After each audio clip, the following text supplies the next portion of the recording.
Bonjour, aujourd'hui je vais vous raconter comment Romane a passé 6 ans sans faire l'amour. Après une rupture brutale, Romane décide de tirer un trait sur sa vie amoureuse. Plus une rencontre, plus un baiser, plus une caresse. J'avais 28 ans lorsque j'ai rencontré Élodie. Notre histoire a duré 2 ans, aussi forte que chaotique. J'étais très heureuse, très amoureuse, malgré toutes les difficultés que nous rencontrions. Le manque d'abord, puisqu'elle vivait en province et se disait incapable de faire sa vie à Paris avec moi. Elle sortait d'une rupture douloureuse. Je laissais le temps panser ses plaies. J'avais rarement connu une telle complicité intellectuelle et je l'admirais suffisamment pour que cela compense son absence d'appétit sexuel. Elle était très complexée, mais moi je la trouvais belle et je pensais que je finirais par l'apprivoiser. La seule chose face à laquelle je ne me sentais pas de taille était son addiction à l'alcool, qui gâchait souvent le peu de soirées que nous avions ensemble. Un soir, l'ivresse aidant, elle m'a raconté, des étoiles plein les yeux, qu'elle avait fait la rencontre d'une grande écrivaine et que cette femme l'avait encouragée à écrire. Or, Élodie avait toujours rêvé de paillettes et de best-sellers. J'ai ressenti une pointe de jalousie que j'ai fait taire. Nos week-ends étaient si courts. Quelque temps plus tard, j'ai organisé son anniversaire surprise, un soir, avec tous ses amis, et je l'ai appelée pour lui annoncer mon heure d'arrivée en gare. Glaciale, elle m'a répondu « Non, Romane, ne viens pas, ne viens plus. C'est terminé. » Point. Sans aucune explication. J'ai appris par la suite que, quelques semaines plus tard, elle était montée s'installer à Paris avec la grande écrivaine. La violence du choc a été si rude que j'ai plongé. Pendant des semaines, j'ai pleuré sans discontinuer. Jusqu'à ce que je tente de tourner la page, via le site où j'avais rencontré Élodie, j'ai fait la connaissance d'une femme aussi jolie qu'intelligente. Nous nous sommes donné rendez-vous et plus la discussion avançait, plus je me rendais compte à quel point, en d'autres temps, j'aurais pu l'aimer. Sauf que, au fond de moi, la seule chose que j'entendais, c'était « je ne peux pas, je ne veux pas ». Je suis donc rentrée chez moi, seule. La suite s'est imposée comme une évidence. Si Élodie m'avait déçue, je me décevais plus encore. C'était la 3e fois que j'étais trahie par une femme que j'aimais, et dans des modalités assez proches. À ce niveau de répétition, je ne pouvais pas être que victime. Cela venait aussi de moi.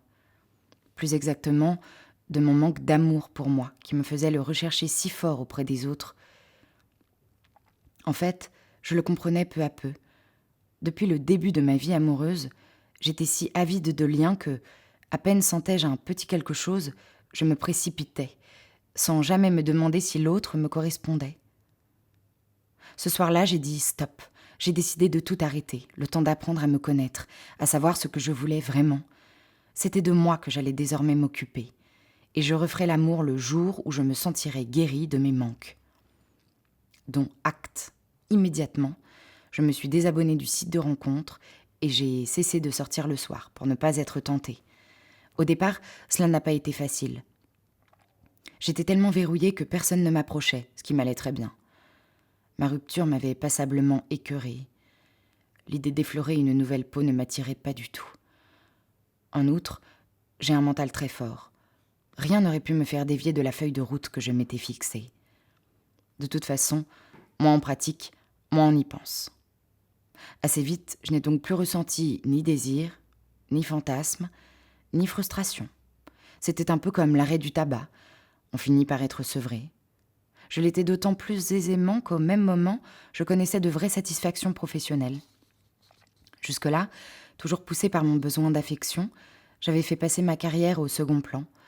Or, assez rapidement après ma mise en retraite amoureuse, j'ai été embauchée dans une entreprise formidable. Entourée de collègues tous plus stimulants les uns que les autres, j'ai très vite évolué. Méthode miracle pour faire grimper en flèche l'estime de soi. Parallèlement, j'ai appris à prendre soin de moi et de mon environnement. J'ai commencé à me maquiller, à m'habiller de façon plus féminine. Ma mue était visible à l'œil nu.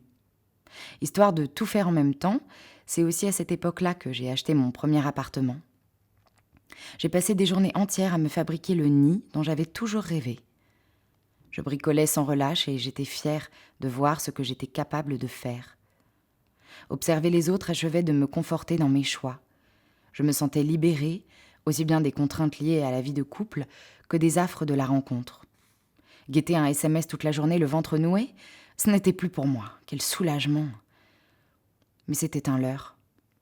Un jour, j'ai réalisé que j'avais fait de ma vie un désert absolu. Ma solitude immense m'est retombée dessus d'un coup. Je m'étais retirée du monde.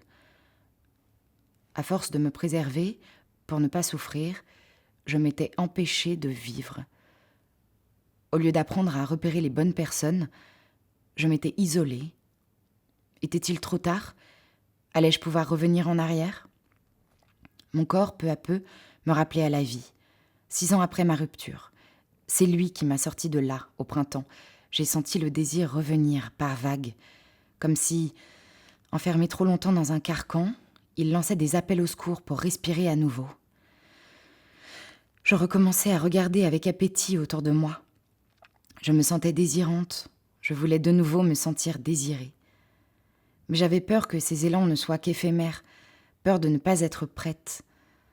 Alors, pendant les 4 premiers mois, je n'ai pas bougé le petit doigt. Certains soirs, le manque était si fort que j'aurais pu me taper la tête contre les murs. Mais peu à peu, tout est devenu moins violent, plus serein. L'envie continuait de monter. Visiblement, elle avait décidé de reprendre sa place pour de bon. Un matin, je me suis dit « Il est temps que je saute à nouveau dans le grand bain ».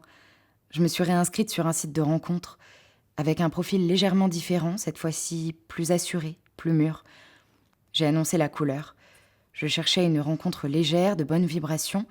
Je n'avais pas envie de m'engager là, tout de suite, pour la vie.